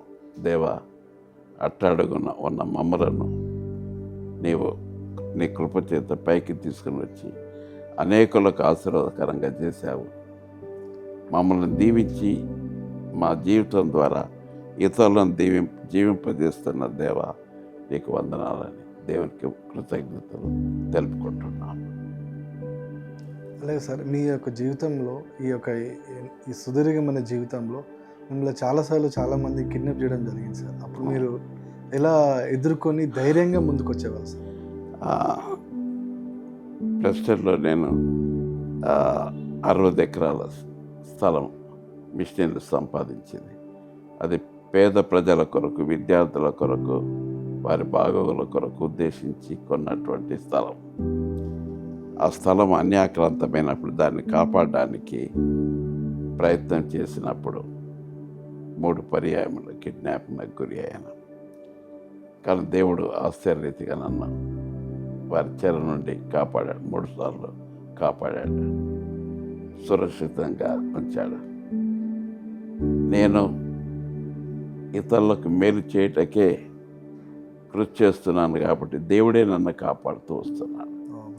వారి బారి నుండి, వారి శ్రమల నుండి నన్ను కాపాడి ఇంతవరకు, ఇప్పుడు నా వయసు 89 సంవత్సరాలు, ఇంతవరకు దేవుడు ఒక అనాథ పిల్లవాడిని కాపాడుతూ వస్తున్నాడంటే దేవుని యొక్క ప్రణాళికలో, దేవుని యొక్క చిత్తములో, దేవుని యొక్క ఆలోచనలో మా కుటుంబాన్ని పెట్టాడు. కాబట్టి దేవుని కొరకే, దేవుని పేర పరోపకార సేవలో దేవుడు మమ్మలను పాడుకుంటున్నాడు. ఇది దేవునికే మహిమ కలుగును గాక. సార్, మీ యొక్క ఈ 85 సంవత్సరాలు, 90 సంవత్సరాలలో సార్ ఎన్నో సేవలు చేస్తూ వస్తున్నారు సార్. హాస్టల్ అయితేనేమి, పాస్టర్స్ ట్రైనింగ్ అయితేనేమి, అనాథ బిడ్డల్ని చిన్నప్పటి నుంచి ఇప్పటివరకు పెంచి పెద్ద చేసి వాళ్ళకు పెళ్ళిళ్ళు చేసే వరకు వాళ్ళని సహకరించారు సార్. అండ్ అలాగే నర్సింగ్ క్లాసెస్ అయితేనేమి, స్కూల్స్ అయితేనేమి, జనగం ప్రాంతంలో ఉన్న బిడ్డలకు చాలామందికి అనాథ బిడ్డలు ఆదుకుంటూ వాళ్ళకు చేరదీస్తున్నారు సార్. ఇంకేమైనా ఆశ? ఇంత చేస్తూ ఉన్నారు ఇంకా జనగం ప్రాంతంలో, మీకు ఇంకేదైనా చేయాలన్న ఆశ దేవుని పట్ల కానీ, ప్రజల పట్ల కానీ సార్? కారు చీకట్లో కనుమరుగైపోతున్న నా జీవితాన్ని, నా జీవిత దివ్యను యేసయ్య వెలిగించాడు. నేను ఇతరులకు వారి జీవితాల్లో, అంధకార బంధురమైన జీవితాల్లో వెలుగులు నింపుతున్నా. వేవేల దీపాలు వెలుగుతున్నాయి అంతటా. వారంతటా విస్తరిల్లారు దేశాల్లో. నా ఆశయం ఏంటంటే, యేసు ప్రభు చెప్పాడు, మీరు సర్వలోకానికి వెళ్ళి సర్వ సృష్టికి నా సువార్తను ప్రకటించండి. ఇంకా దేవుని యొక్క ప్రేమ అందరి ప్రజలు ఎంతోమంది ఉన్నారు. వారికి ఈ ప్రేమ అందాలంటే మేము ఎంతమందిని అయితే తీర్చిద్దామో వారందరూ కూడా మా మార్గంలో నడిచి దేవుని ప్రేమ ఇతరులకు అందజేస్తే 1,000,000 దీపాలు వెళ్ళడానికి అవకాశం ఉంటుంది. 1,000,000 దీపాలు వెలగాలని, ఈ సేవ విస్తరిల్లాలని, అంతటి ప్రాకాలని.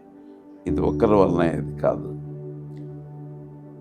మేము దేవుని ఏర్పాటు చేసుకోలేదు, దేవుడే మమ్మల్ని ఏర్పాటు చేసుకున్నాం. అదే రీతిగా దేవుడు మా చేత ప్రభావితమైన అనేకుల జీవితాలను వెలిగించి ఈ సేవలో 1,000,000 కొవ్వొత్తులు వెలిగింపజేసి దీవించను కాక. అది మా ఆశయం. ఖచ్చితంగా మీ యొక్క ఆశ నెరవేరుతుందని అనుకుంటున్నాను అయ్య గారు. మన దగ్గర ఉన్న చదువుకుపోయి వెళ్ళిన బిడ్డలు ఎంతోమంది ఉన్నారు, దగ్గర 1,000 మంది ఉండొచ్చు. వాళ్ళందరూ ఇది పాటిస్తారు, ఇది అందరూ వింటున్నారని అనుకుంటున్నాను. కంపల్సరీ వినండి. ఇంకా ముందు కూడా మంచి మంచి సాక్ష్యాలు మనం తీసుకొస్తాం. Thanks for watching and please watch, like and subscribe justify talks with Steven. So మీ సుదీర్ఘమైన సేవలో సార్ మీకు మిషనరీస్తో ఉన్న మీకు స్వీట్ మెమరీస్ చెప్పండి సార్. అలా తరగతిలో కూడా చాలా సేవలు చేశారు కదా, దానికోసం నేను ఎక్స్ప్లెయిన్ చేయండి సార్ ఏమన్నా. తరగప్పులు అనగానే నా ప్రాణాలు లేచి వస్తాయి. కారణం ఏంటంటే నేను విద్యాభ్యాసం చేసినటువంటి కాలంలో Mary Louise Slater, Albert L Slater అనే దంపతులు మాకు మిషనరీలుగా సికింద్రాబాద్లో ఉండేవారు. అమ్మగారితో నాకున్న సాహచర్యం, ఆమె చిన్నపిల్లల మధ్య సేవ చేసేది, మంచి గాయకురాలు, ఆమె కవయిత్రి, అనేక పుస్తకాలు రాశారు. నేను కూడా ఒక కవిని, రచయితను కాబట్టి నా విద్యాభ్యాస కాలంలో ఆమెకు అనువాదకునిగా ఆమె వ్రాసిన పాటలను తెలుగులో రాయడానికి అవకాశం కలిగింది. వారికి భారతదేశంలో 1952లో వారు భారతదేశంలో మిషనరీగా విచ్చేశారు. ఇక స్వాతంత్ర అనంతరం మిషనరీలు ఈ దేశాన్ని విడిచిపెట్టే సమయంలో ఇక్కడి ప్రజలను మమేకమై వారి మధ్య నివసించి చక్కని మిషనరీ సేవ దృక్పథం కలిగించాలనే వారి ఆశయం. ఇంతకుముందు వారు నగరాల్లో పెద్ద పెద్ద ప్రదేశాల్లో సేవలు చేశారు. కానీ పల్లె ప్రజలు 100% ఆ రోజుల్లో భారతీయ జనాభా పల్లెల్లో ఉండే, కాబట్టి పల్లెల్లో జీవించి వారికి దేవుని ప్రేమ అందించాలన్న తపన వారికి ఉండే. వారి కాలంలోనే మేము విద్యాభ్యాసం చేశాను కాబట్టి మేము కలిసి సేవ చేయాలనే ఒక ఆలోచన మాకు ఉండేది. మేము కృష్ణానది ఒడ్డున పర్యటించాము. అక్కడెక్కడ స్థిరపడి సేవలు చేయాలి. తర్వాత ఆంధ్ర ప్రాంతానికి వెళ్ళాము. అక్కడ ఎక్కడ ఉండి సేవ చేయాలని అనుకున్నాము. ఇక చివరకు ఇక్కడి పెద్దలు, జనగామలో ప్రెసిడెంట్లో పనిచేసినటువంటి పెద్దలు, గురువులు కేపీ జరగ గారు ఒక సదాలోచన వారికి ఇచ్చారు. జాన్ గారిని పదవి విరమణ చేయించి సేవలోకి తీసుకుని వెళ్ళడం కంటే తాను ఉద్యోగం చేస్తూనే మీకు సహకరించినట్టుగా వాలంటరీ సర్వీస్ ఉచితంగా వేతనం లేకుండా మీకు సహాయం చేసే ఆ విధానం ఆలోచించని చెప్తే వారే నాకు జనగామకు దగ్గరగా ఉండే దానికి సిద్ధపడి ఇతర చోట్ల స్థిరపడక తరిగప్పులను వారు ఎంపిక చేసుకొని, ఆ రోజుల్లో తరిగప్పుల పాస్టర్ లేడు, సంఘం చిన్న భిన్నమైన వ్యవస్థలు ఉండే. అట్టి పరిస్థితుల్లో వారు తరిగప్పులకు రావడం జరిగింది. ప్రజల మధ్య ప్రజల తినే భోజనం వారు తింటూ చిన్న నివాసంలో వారు ఉంటూ సేవలు ఆరంభించారు. అవి చాలా గడ్డు రోజులు, వర్షాలు లేక ప్రజలు దీనావస్థలో ఉంటే, అట్టి తరుణంలో కరువు తాండవిస్తున్నటువంటి రోజుల్లో అమెరికా నుండి గోధుమలు, ఆయిల్, మిల్క్ పౌడర్ ఇవన్నీ తెప్పించి కష్ట సమయంలో ప్రజలకు ఆదుకున్నారు. అంత మాత్రమే కాదు, పనికి ఆహార పథకం కింద వ్యవసాయ బావులు త్రవ్వించి అందరూ పనిచేసే వారికి ఈ గోధుమలు, నూనె పంచడం జరిగింది. కరువు రోజుల్లో చాలామందిని వారు బ్రతికించారు. అక్కడి విద్యార్థుల కొరకు ప్రేరేపణ చేసి ప్రెసిడెంట్లో, నేను హెడ్ మాస్టర్ ఉన్న తరుణంలో అక్కడ ప్రెసిడెంట్లోకి వారిని పంపించి విద్యాభ్యాసమునకు సదుపాయం కల్పించారు. ఇక వారి తదనంతరము డాక్టర్ హెగన్ఫెల్ట్ తరుగపుల్లో ఒక వైద్యశాల, మేరీ లూయిస్ లేటర్ మెమోరియల్ వైద్యశాల నిర్మితం చేసి ఆ వైద్యశాలలో హన్మకొండ నుండి మిషన్ వైద్యశాల నుండి సీనియర్ డాక్టర్లు డాక్టర్ సౌత్వెల్, వారి తదనంతరం డాక్టర్ టెగన్ఫెల్ట్ విచ్చేసి తరుగప్పుల్లో ఇక దగ్గర వారు మాత్రమే కాదు, యాదగిరి మైసూర్ రాష్ట్రం నుండి యాదగిరి నుండి కూడా డాక్టర్ పికార్డ్ ఆయన నేత్ర సంబంధమైన పెద్ద వ్యాన్తో వచ్చి తరుగప్పులో పరిచర్యలు అందించారు. డాక్టర్ వే సిఎస్ఐ మిషనరీ గారు పనిగిరి నుండి వారు వారం తరుగప్పులకు వచ్చి సేవలు అందించారు. ఇట్లా విదేశీ డాక్టర్లను పిలిపించి సేవలు అందించి ఇతరమైనటువంటి సదుపాయములు కలిగించి వైద్య సేవలు తరుగప్పులో విస్తరింపజేశారు. తరుగప్పుల బాగో కొరకు తరుగప్పుల వెల్ఫేర్ సొసైటీ ఏర్పాటు చేసి వ్యవసాయ రంగంలో అభివృద్ధి పదంలోకి నడిపించారు. ఆ సమయంలో తరుగప్పులో కలిగిన వికాసాన్ని బట్టి వరల్డ్ విజన్ అనే సంస్థ ద్వారా డాక్టర్ టెగన్ఫెల్ట్ వరల్డ్ విజన్ సంస్థ తీసుకుని వచ్చినందువల్ల ఆ సంస్థ ద్వారా 300 మంది పిల్లలు బ్యాప్టిస్ట్ ప్రైమరీ పాఠశాల ఒకటి ఏర్పాటై తరుగప్పుల్లో 300 మంది చిన్న బిడ్డల యొక్క బాగోగులు, వారికి పోషక విలువలు కలిగించే ఆహారం ప్రతిరోజు వడ్డిస్తూ వారిని పోషించడం జరిగింది, విద్యాభ్యాసం చేయడం జరిగింది. ఆ పిల్లలందరూ కూడా అక్కడ బిఎస్ హాస్టల్, ఒక హాస్టల్ ద్వారా అందులో పిల్లలను చేర్చుకొని తరుగప్పుల్లో వికాసమునకు దోహదపడ్డారు. ఇట్లా అనేక సంస్థలు, ఆస్ట్రేలియన్ సంస్థ ద్వారా చక్కని సేవలు, ఇంత మాత్రమే కాదు, సంఘ అభివృద్ధి కొరకు ఒక పెద్ద దేవాలయం కూడా అక్కడ నిర్మితమైనది, వైద్యశాల నిర్మితమైనది. అక్కడి పిల్లలు విద్యావంతులై డాక్టర్లుగా, నర్సులుగా, టీచర్లుగా, ఇతరమైనటువంటిది అమెరికాలో కూడా పనులు చేసుకునే స్థాయికి ఎదిగారు. బహుముఖ వికాసము తరుగప్పుల్లో మిషనరీల రాక ద్వారా, మిషనరీ వ్యవస్థ అక్కడ స్థాపితమైనందువలన గొప్ప అభివృద్ధి తరుగప్పుల ప్రాంతంలో. ఒకవైపు బాలసంతాల అభివృద్ధి, మరొక వైపు బడుగు బలహీన వర్గాల గ్రామం. ఈ సొసైటీ ద్వారా ఎలక్ట్రిసిటీ సబ్స్టేషన్ కట్టించడం, గ్రామానికి అనేక విధాలుగా సహకారాలు అందించడం జరిగింది.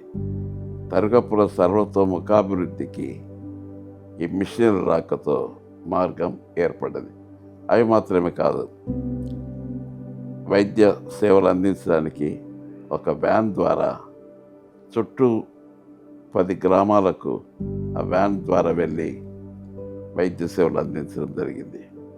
ఇప్పుడు ఒక పటిష్టమైన వైద్యశాల ఏర్పాటై రెగ్యులర్ డాక్టర్తో, నర్సులతో అక్కడ ఆపరేషన్లు జరిగిస్తూ చక్కగా తరుగప్పుల వికాసం చెందుతున్నది. ఇదంతా మిషనరీలు అడుగుపెట్టినందువలన వారి చలవతో సర్వతోముఖాభివృద్ధి తరుగప్పుల చెందుతున్నది. అంత మాత్రం పరిసర గ్రామాలు కూడా బాగుపడుతూ ఉన్నవి. ఇది మా సేవలో మిషనరీల ద్వారా జరిగిన పరిచర్య ద్వారా ఆ ప్రాంతమంతా కూడా వికాసవంతమైనది. మీ సేవా జీవితంలో సార్ మరుపురాని సంఘటనలు ఏమో చెప్పగలుగుతారా? మా సేవా జీవితంలో నా కిడ్నాప్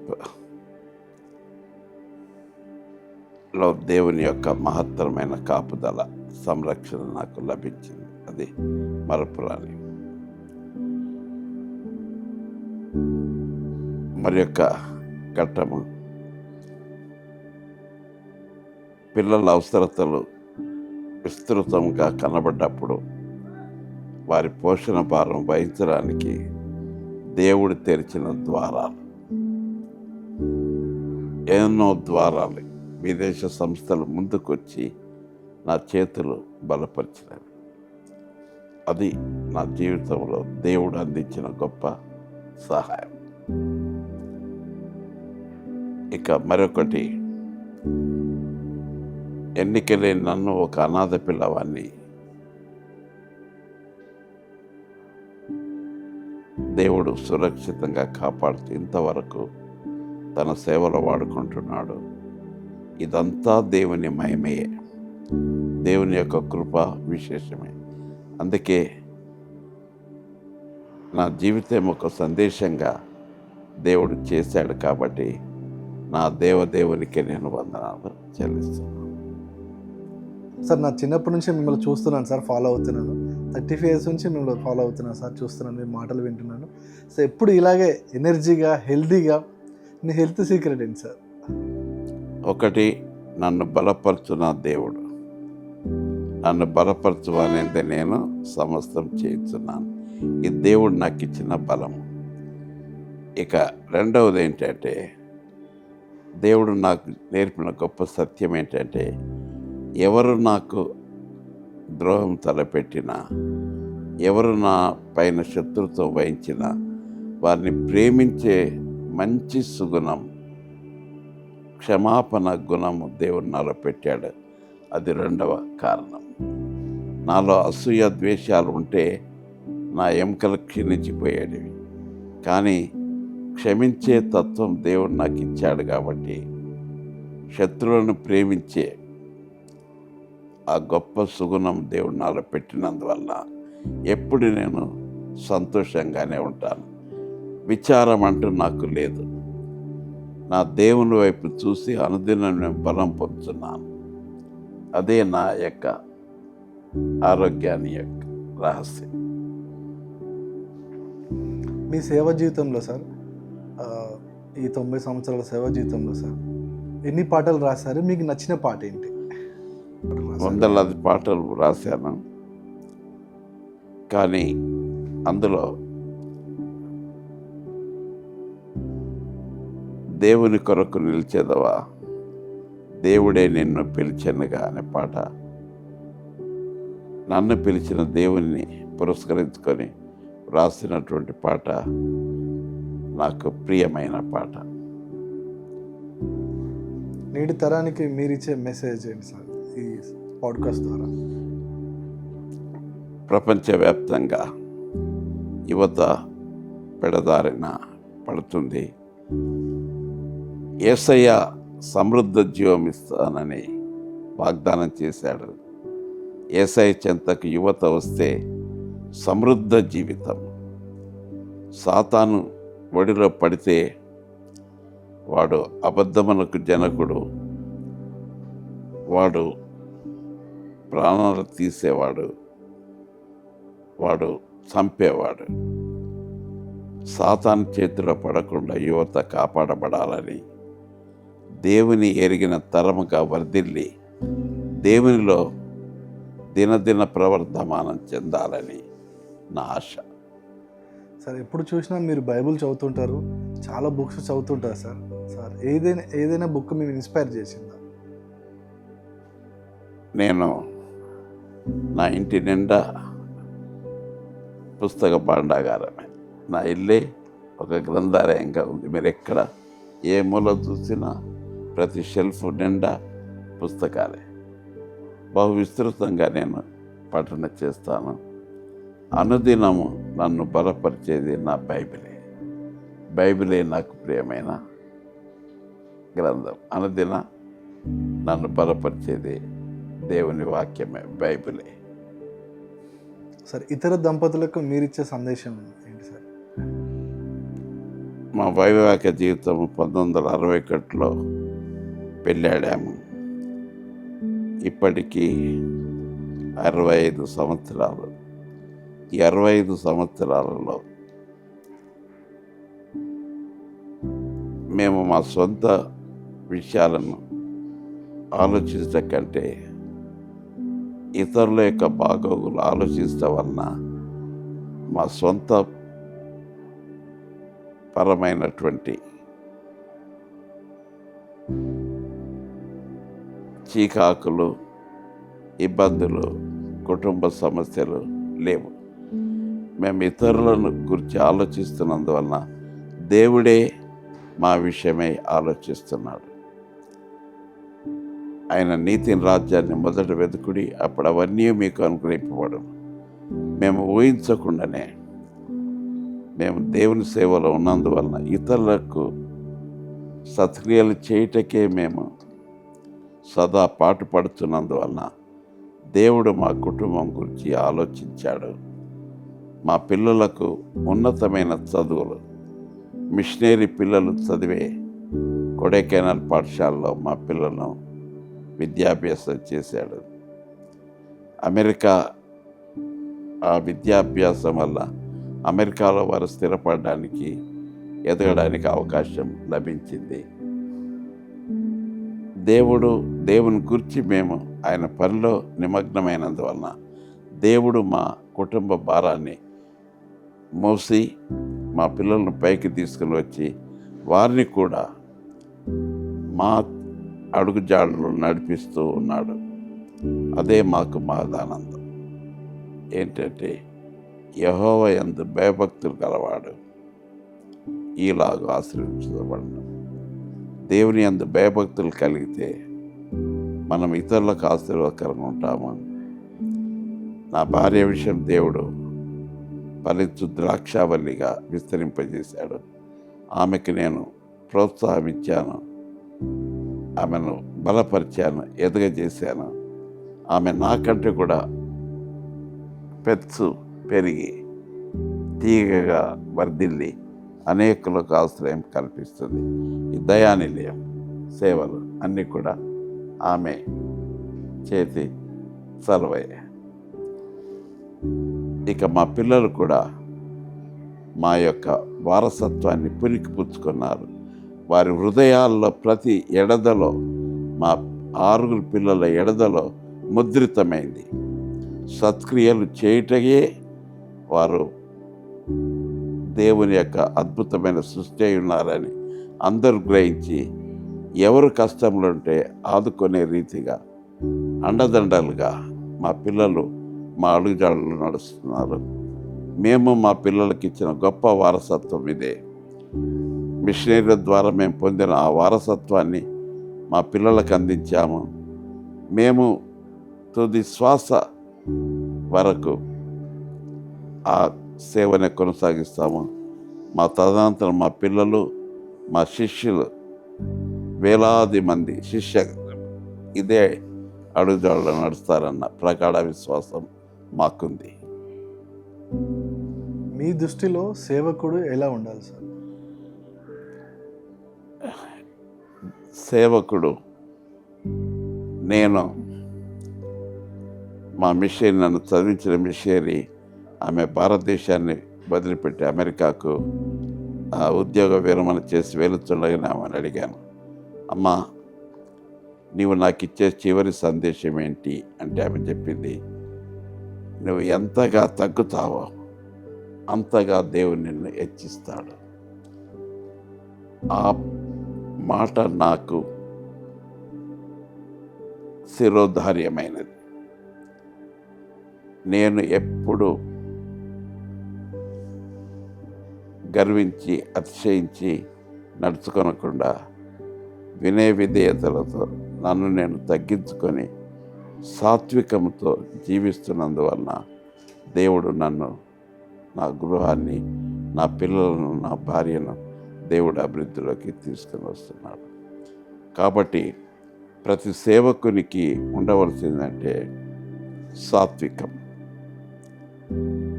ఇక రెండవది, యథార్థవంతులకు కృప చూపుటకై యెహోవా కన్ను భూలోకమంతా సంచారం చేయుచున్నది.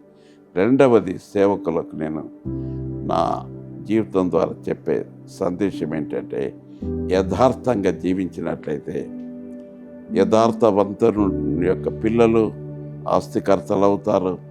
యథార్థవంతుల వంశం వారు దీవించబడతారు. యథార్థవంతులకు చావు లేదు. సాత్వికం ఉండాలి, యథార్థత ఉండాలి. ఈ రెండు సుగుణాలు ఏ సేవకుల్లో ఉంటావో వారు వర్ధిల్లుతారు. చాలా బాగా అన్నిటికీ సరైన సమాధానం ఇచ్చుకుంటూ వచ్చారు సార్. సేవకులకైతేనేమి, యూత్కి అయితేనేమి, పాస్టర్స్కి, పిల్లలకి ఎవరు ఎలా నట్టుకోవాలని చాలా బాగా అన్నిటికీ ఆచరించారు సార్. ఫైనల్గా చూసే ప్రేక్షకులకు మీరిచ్చే సమాధానం సార్. ప్రేక్షక మహాశయులకు ఈ ఛానల్ ద్వారా అద్భుతమైన జీవిత సందేశాలు మీరు చూస్తున్నారు. ఒక్కొక్క ఇంటర్వ్యూ ద్వారా ఆయా ప్రాంతాల్లో ఉన్న వ్యక్తులు ఏ రీతిగా దేవుని సేవకు అంకితమై మార్గదర్శకులుగా ఉన్నారో వారి యొక్క జీవిత విషయాలు మీరు చూస్తున్నారు. ప్రేక్షక మహాశయులకు మనవి చేయడం ఏంటంటే, ఈ ఛానల్ను ప్రోత్సహిస్తాము. వారి ద్వారా అనేకుల మట్టిలో ఉన్న మాణిక్యాలను వెలికి తీసి ప్రజల ముందు ఉంచి ఒక్కొక్కరి ఒక్కొక్క ప్రదేశంలో ఆయా సేవకులు చేస్తున్న సేవలను మీరు ప్రత్యక్షంగా వినగలిగే, చూడగలిగే అవకాశం ఈ ఛానల్ ద్వారా మీకు లభిస్తుంది. ఈ ఛానల్ను ప్రోత్సహించండి. ఛానల్కు సభ్యులుగా కండి. మీ విరాళాలు అందజేయండి. God bless you all. Thank you sir. Thank you so much అయ్య గారు అండ్ అమ్మగారు. మీ అద్భుతమైన సమయాన్ని మీరు ఎంత బిజీ షెడ్యూల్లో కూడా మాకు ఇచ్చినందుకు చాలా చాలా నిండా కృతజ్ఞతలు అయితే ఉన్నాను సార్. అండ్ ఇది మరుగున పడిన మట్టిలో ఉన్నటువంటి మాణిక్యాలను వెలుగులోకి తీసుకొని వస్తున్న మీ సదాశయం దేవుడు దీవించగాక. Thank you sir. దీని ద్వారా ప్రేక్షక మహాశయులు అనేకులు ఉద్బోధింపబడి, ఉజ్జీవింపబడి వారి జీవితాల్లో మంచి సజీవ సాక్ష్యముల ద్వారా మేలు పొందుదురుగాక, ఉజ్జీవింపబడుదురుగాక. Amen, amen. God bless you. Thank you sir. Thank you so much sir.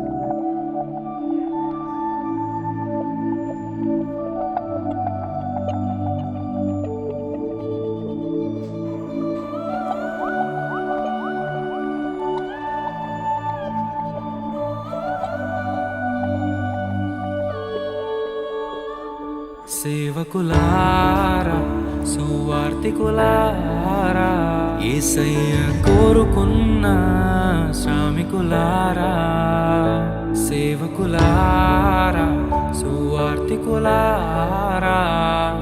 మీ మాదిరికై వందనము. ఉన్నత పనికై మమ్మును పిలచిన దేవా, మా కొరకై నీ ప్రాణం అర్పించితివి. నీలో నిలచి ఉండుటే మా భాగ్యము. నీ కొరకై జీవించెదము.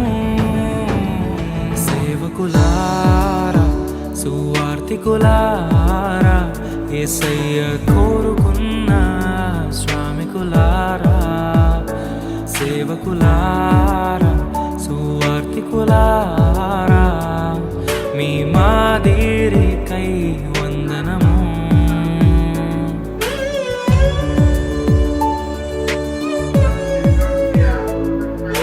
మనకంటే ముందుగా వెళ్ళిపోయిన వారి కంటే మనము గొప్పవారము కాదు, మనము మంచివారము కాదు, మనము ఎంత మాత్రము శ్రేష్ఠులము కాదు.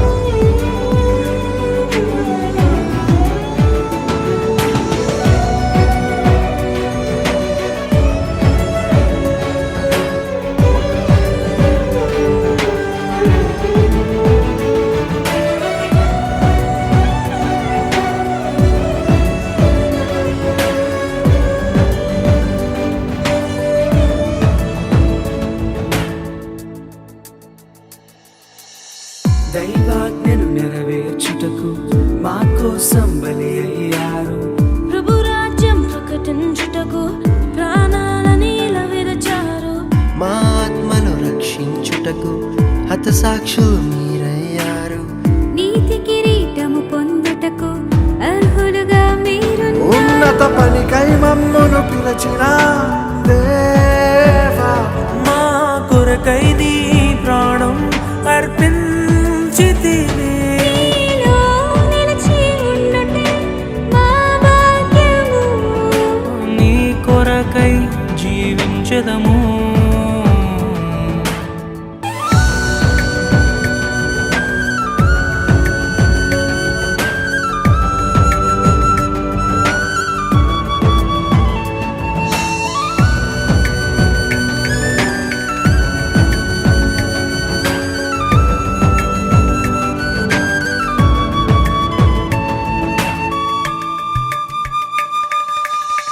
సంగమును కాపాడుటలో కాపరులుగా మీరున్నారు.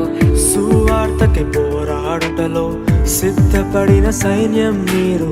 మీ ప్రేమను ఎరుగని వారు అన్యాయముగా మిమ్ము చంపారు. మీ త్యాగం మేము ఎన్నటికీ మరచిపోము.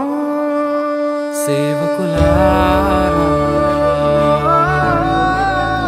సువార్తికులారా, మీ మాదిరికై వందనము. He gave his only begotten Son, that whosoever believeth in him should not perish, but have everlasting life.